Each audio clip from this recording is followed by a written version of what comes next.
Kw'izina rya Data n'irya Mwana n'irya Mutima Mweranda, amen. Bene wacu dusangiye ukwemera muri Yezu Kristu, ndabaramukije mu izina rya Yezu Kristu. Tugire Kristu.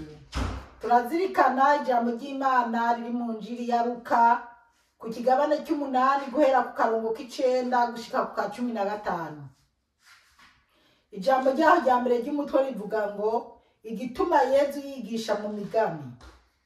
Abigishwa biwe bamubaza rero ico uyo mugani usigura. Yishura ati, mwebwe mwarahawe kumenya amabanga y'ubwami bw'Imana, ariko abandi bo bayumva mu migani, kugira ngo naho boraba ntibabone, kandi bumvirije ntibategere. Irindi jambo ry'umutwe rivuga ngo insiguro y'umugani w'umubivyi. Ngiki rero ico uyu mugani uvuga. Imbuto ni ijambo ry'Imana. Abameze nk'iruhande y'inzira ni abantu bumva iryo jambo, hanyuma ishitani ikaza igakura nya jambo mu mutima wabo, bikababuza kwemera ngo bakire. Abameze nko ku rutare ni abantu bumva iryo jambo bakaryakirana akanyamuneza, ariko kubera ko bataba bafise aho rishinga imizi, ukwemera kwabo kumara akanya gusa, bahura n'ibibagora bagaca bidohora. Abameze nk'ahaguye imbuto ari mu mahwa ni abantu bumva iryo jambo, ariko bariko bararishira mu ngiro, imyitwarariko, itunga n'ibindi biryohera umubiri bikarizingamika, ntihagire ico rimara. Abameze nk'ahantu h'ivu ryiza ni abantu bumvana iryo jambo umutima mwiza kandi w'ubuntu, bakarizigama rigaheza rikama ivyamwa, kuko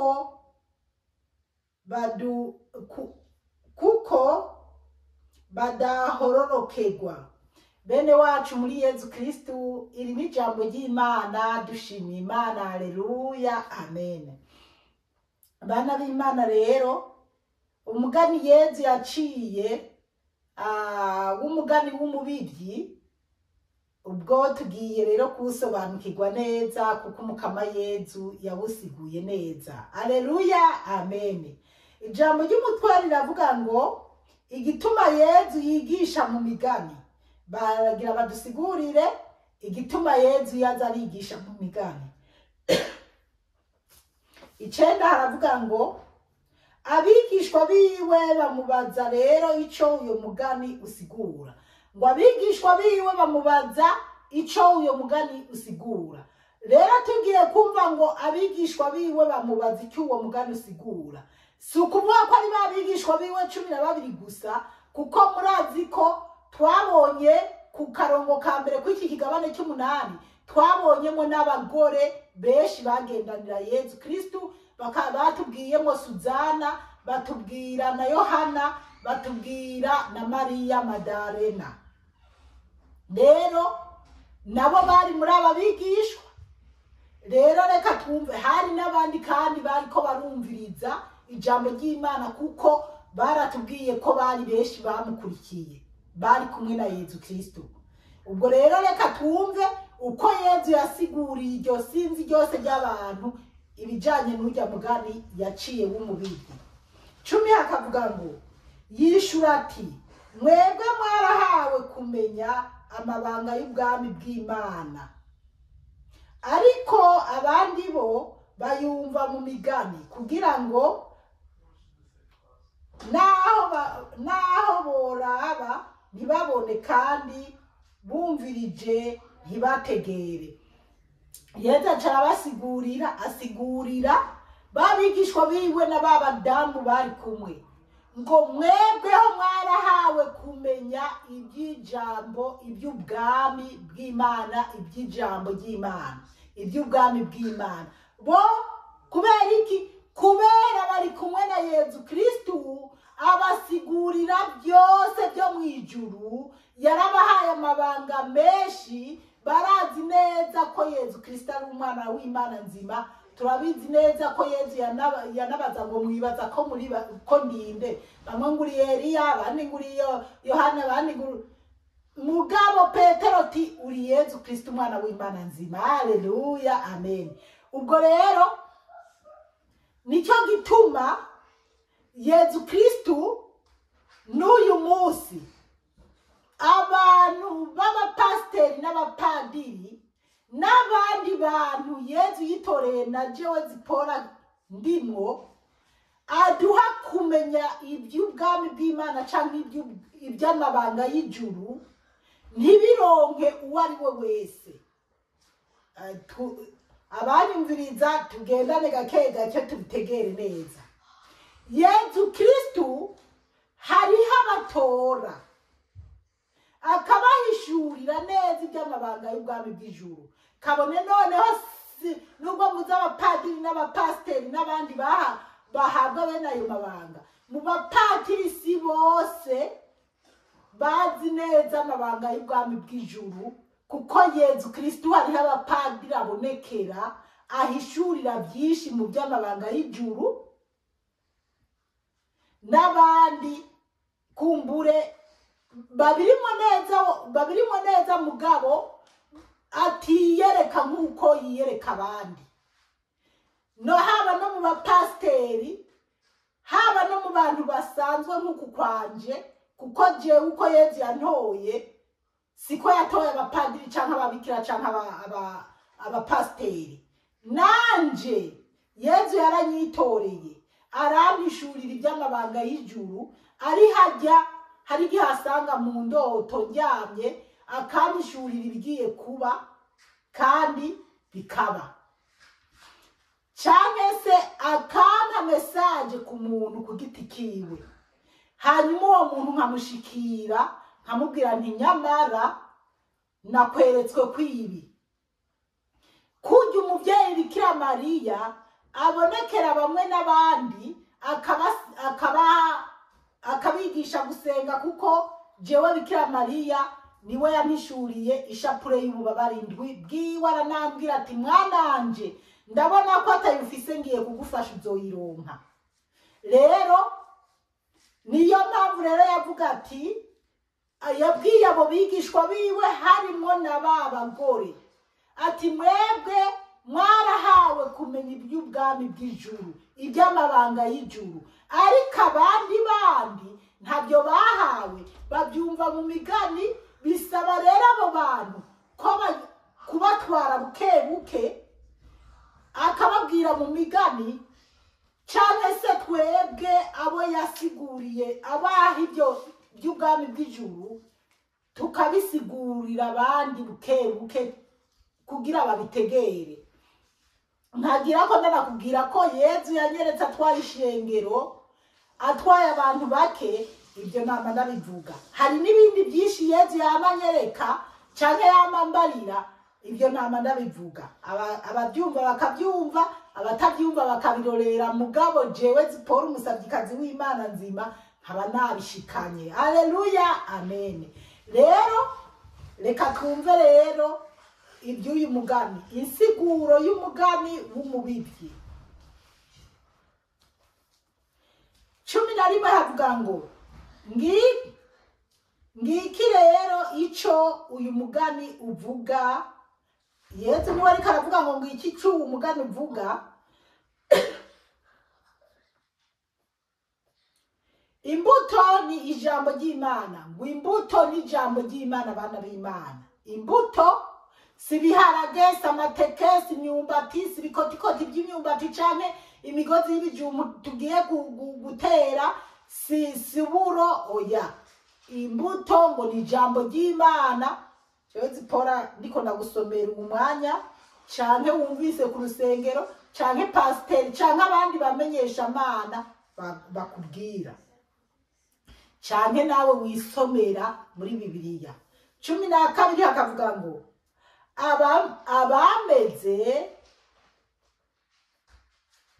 ku ruhande y'inzira ni abantu bumva iryo jambo hanyuma ishitani kaza igakura rya jambo mu mutima wabo bikababuza kwemera ngo bakire. Imana yo mwijuru dutabare cyane iduhe no kubitahura cyane ngo bamwe bameze iruhande y'inzira na bamwe na hamwe na za mbuto zagize inyoni zariye ngo n'abantu bumva ijambo ry'Imana mugabo aho kugira barifate nka nk'amabari ngo bakaryumviriza bakumva jyana binji mugabo ngo aho kugira barisimangire barigumye ngo shitani murayizi ingene yakorowe mu ijuru ingene yahenze Adamu na Eva ukaba wumvise ijambo ry'Imana mugabo shitani kikaza kirakubwira ngo ya ibyo ntubyumve murabizi ibyo nanje ndabitahura cyane ndazi niko niyumvira ntinyamara ibi bintu ndimo Jesse byiza kabisa nabura binteranya n'Imana irindi rikambira aho ya nta ngorane iyo rohereje mu buryo bigenze uku nabo rero shitani kiza ikabigukoropa mukakwereka ibyiza by'isi ukawumva ko wibereye mu munyenga w'isi ukaba uvuye ku Mana. Imana idutabare cyane. 13 hakavuga ngo abameze nko ku rutare ni abantu bumva iryo jambo bakaryakirana akanyamuneza ariko kubera ko bataba bafise aho rishinga imizi ukwemera kwabo kumara akanya gato bahura n'ibibagora bagaca bidohora. Imana idutabare cyane. Urumva abana b'Imana abameze ku rutare umuntu akaba yumvise ijambo ry'Imana kandi akumva ko arimo neza mugabo ngo bahura n'ibibagora. Umva abana b'Imana kubera iki ibibazo bitugora tugaca tuva ku Mana twige guhagararana n'ibyo bibazo tugume ku Mana kuko Imana yihutira kugutabara yibona wabihagazemwe neza. Mugabo umuntu yagiye ku rusengero yumvise ijambo ry'Imana padiri yiri warasigura pastori yiri warasigura mbega no ku ruhande Yesu yaragutoreye bazipora n'abandi bamenyesha Mana n'amajumuliya yose ari imibano mito bakubariye wumva wavyakiriye wumva mugabo wacana ku kabare umusore cyangwa umugabo runaka ngo hano nibaguhe kamwe bakaba baguhaye ijyambere mutanguye gutera urwenya mutanguye gutwenga hataho biheruka gute bya bindi byose wakuye ku isengero ibyo padiri yavuze wabyibagiye kuko nakaguhaye icupa canke yaguhaye akantu runaka biciye bigenda canke nubwo bitoba ari ibyo uhuye n'amagorwa y'isi mbese usanze umwana bamwirukanye ku ishuri yabuze amahera y'ishuri utangwe kwiyumvira ati none jewe amahera y'ishure umwana wanje bamwirukanye ku ishure se ndabigenze nte kwacitagura kwihigahigira inzira wocamwo kugira ubone amahera y'ishure y'umwana sibwo ugiye mu busambanyi sibwo uhuriyeyo n'ibindi ariko gusa tutagiye no kuvuga iby'indwara n'ibindi wohurirayo cyane ibyo gutwara inda utiyumviriye mugabo gusa kubera iyo ngorane y'umwana birukanye ku ishure cyane se kubera ingorane y'uko abana barayibusa cyane se no kubera ko ubonye igitenge uwundi mudamu cyangwa agatambara uwundi mudamu yateze mu mutwe ukumva ko wahizwe worondera uburyo bwose ugapfumuza kwiba. Abagore turiba ugacuza kwiba kugira ubone ka kantuze kagatambara canke igitenge canke ikintu runaka. Uhuye n'ingorane z'ivyisi, uhuye n'ingorane mw'isi, uhuye n'ikigeragezo, nyimba ari umuntu agufitiye ideni, nakufitiye ideni, ariko araza kukurishuza umubeshabesha, vyarangira ugacuja mu vyaha. Urumva rero ko aribo bantu baguye ku rutare. Murumva rero ko Yezu Kristu yasiguye neza uyu mugani. Rero twige kuba gute? Twige kubaho duhura n'ibigeragezo, twemera tubana n'ibyo bigeragezo.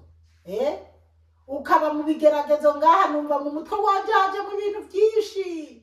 Nibutse ukuntu nabaye mu nkambi ngeragezwa, ariko ndibuka igihe kimwe nari nipanze ti ubu kugira mbe mw'iyi nkamba amahoro, reka ndondere umwe mu bantu b'abayobozi bayitwara, nemere tuze turaryamana, nkunde mbeho, kumbure ndonka uwunkingira, urya azoza aramvuganira.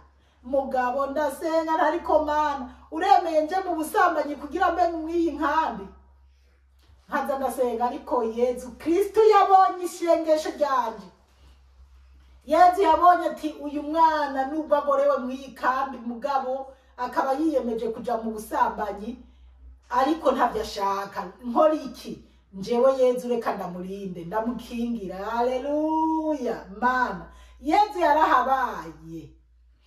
Uwo muntu nari nahisemo ko twagomba kuryamana canke twagomba kuza turasambana kugira mbe mu nkambi ntariko ndatotezwa. Numvise mu gitondo bariko baravuga ngo naka ngo yarayageze ngo hanaha ngo baraye ngo barabahiga kuko bari ibisuma, bari mu bateza umutekano muke mu nkambi. Hanyuma rero Yezu abarankingiye. Rero kubera iki naringiye mu busambanyi kugira ndabe ko no kwirengera mbeho mw'isi nezerewe canke se naho nari kubibanamo umubabaro, mugabo nariko ndihigira umunezero wo kugira numve ko no haba nezerewe. Odiri kwihuta, reka twihute. 14 murambabarira kandi maze iminsi ifise agakorora kubera ngira urugendo nari mazemo iminsi. Abameze nkahaguye imbuto ari mu magwa, ni abantu bumva iryo jambo ariko bariko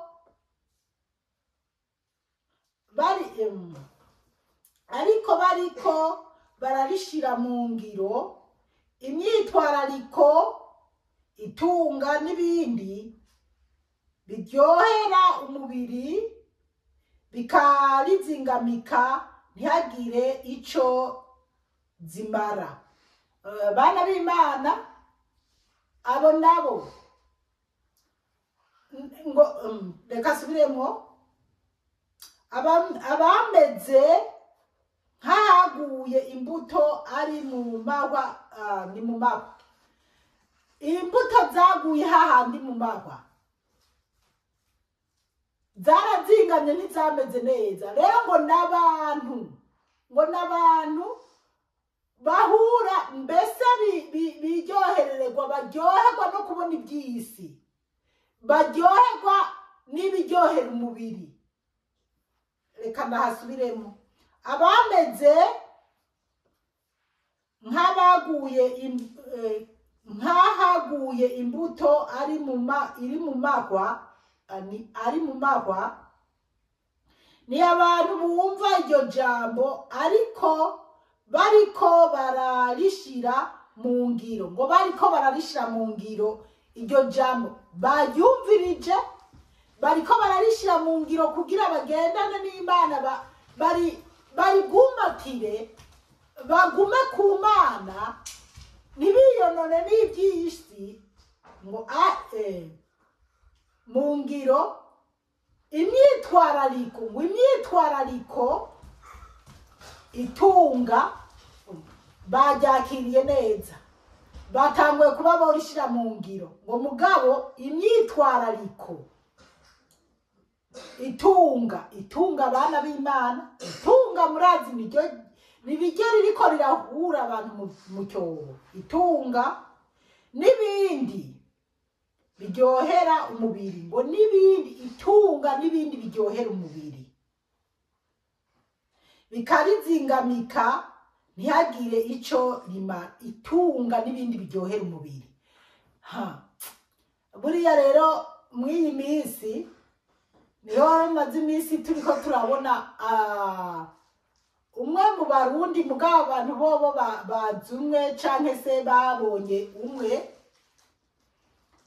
umwana umwe w'umurundi yanezerejwe canke se yaryohewe no kwinjira mu bafrimaso ku mugaragaro. Amafoto yiwe rero amaze iminsi acacana, ari muri barya babazehe kabisa b'abafrimaso nyene, nawe arimwo. Rero abantu bavuga ati nimurabe wa mwana wa naka kweri, ni umwana akiri muto pe. Ati nimurabe, bamwe tiyo tiburera agiye gufata agafaranga atagiye kudukirana, ati agiye kuriboha. Bamwe tiyo tinone dushime ko agiye gukira, none bizomumarira iki? Uwo ko atamisi agiye kumara, umuryango wiwe ko agiye kuwumara wutanga.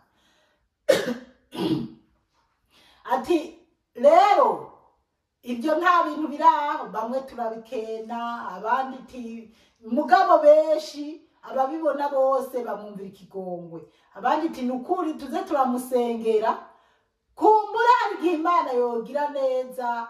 Kwanza Imana yoyo nta ngorane n'ubu yiku avuye, Imana yomwakira. Hanyuma nitwaba benshi tukahuza igisabisha imbere y'Imana, kumbure Imana izomubohora aveyo ibintu nk'ibyo. Mugabo abantu baba binjiye muri ibyo bintu by'abafrimaso bana b'Imana, zamurabijamwo mwitonze mwashishoje, kubera benshi babigwamwo bana b'Imana. Birababaje rero abana b'Abarundi kubona ingene mwagiriwe ubuntu Imana ikabakura muri Afrika, ho twari tugowe, ho twari tumerewe nabi, katuzana muri Australia naho byomera gutuka butopfa kubura ibyujya, ariko byarangiza ukaza kwishora mu bafrimaso no mu Baruminati ngukunda uronka ubutunzi burenze koko. Imana idutabare cyane. Umuntu bikamunanira gukoresha amaboko yiwe, umuntu abafise imodoka nk'uwo muntu tumuzi neza arafise. Imana idutabare cyane. Reka ndeke gutinza rero, ngo ibyisi bikabakwega nk'uyo muntu nzi ukuntu ab'iwabo basenga, canke se n'ubu ndazi ko ababyeyi biwe bamwe nubwo sishaka kubivuga kuko benshi baramuzi, ababa muri Melbourne bose baramuzi. Hari n'abandi tutazi, hari n'abo jewe nzi ku giti cyanje tubizinanye ko baza ati dutabare, sengera jewe nagiye muri ibi n'ibi none ndagowe.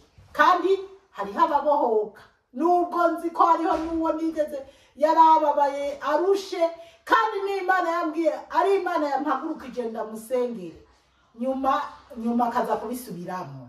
Bana b'Imana, gukorera shitani no gukobya abantu mu nyumva. Sengera abana banyu, tuze turasenga cyane, dusengera imiryango yacu. Gukorera satani ni bibi, uraruhira mu isi kandi ugubwa napfa ukagenda kuruhira kwa satani imyaka yose.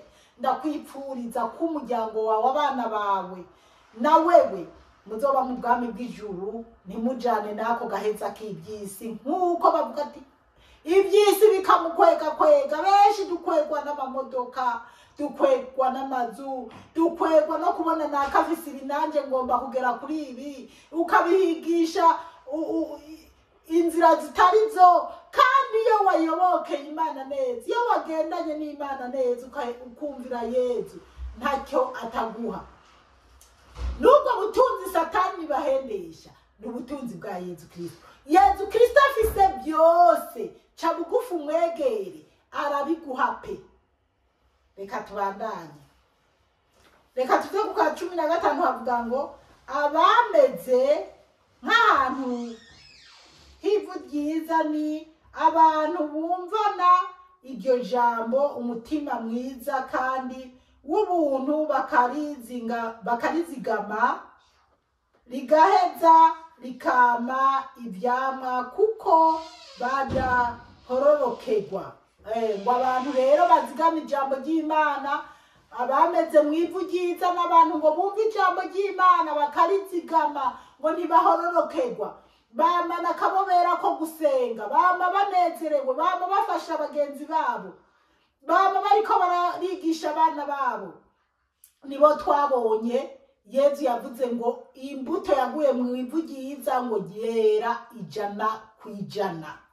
Aba bantu beza baguye mu ivu ryiza baharanira kuba imbuto yaguye mu ivu ryiza, haranira kuba nk'aba Yesu avuze ati aba zirya mbuto zaguye mu ivu ryiza n'abantu bumva ijambo ry'Imana bakarigumya bakarishira mu matwi no mu mutima, ntibahororokerwe, bakaguma barivomera, kurivomera no gusenga, kurivomera no gusaba Imana ati Mana mpa kugukunda, mpa kugukorera, mpa kwigisha abana banje kugendera mu nzira nziza, mpa kwigisha abagenzi banje, guhanura abagenzi banje bari mu byaha ndabakureyo.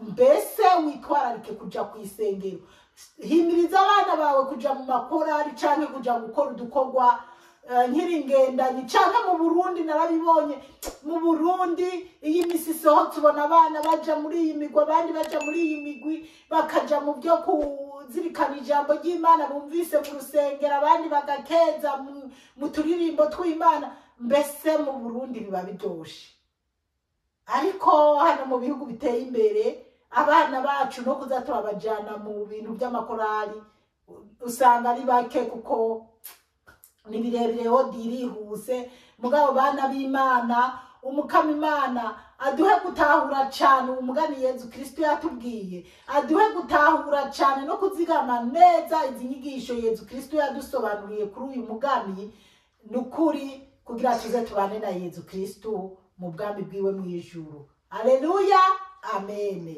Umukama Imana bamezagirire cyane, mwarahezagiwe n'Imana. Ku izina rya Data n'irya Mwana n'irya Mutima Mutagatifu, amen.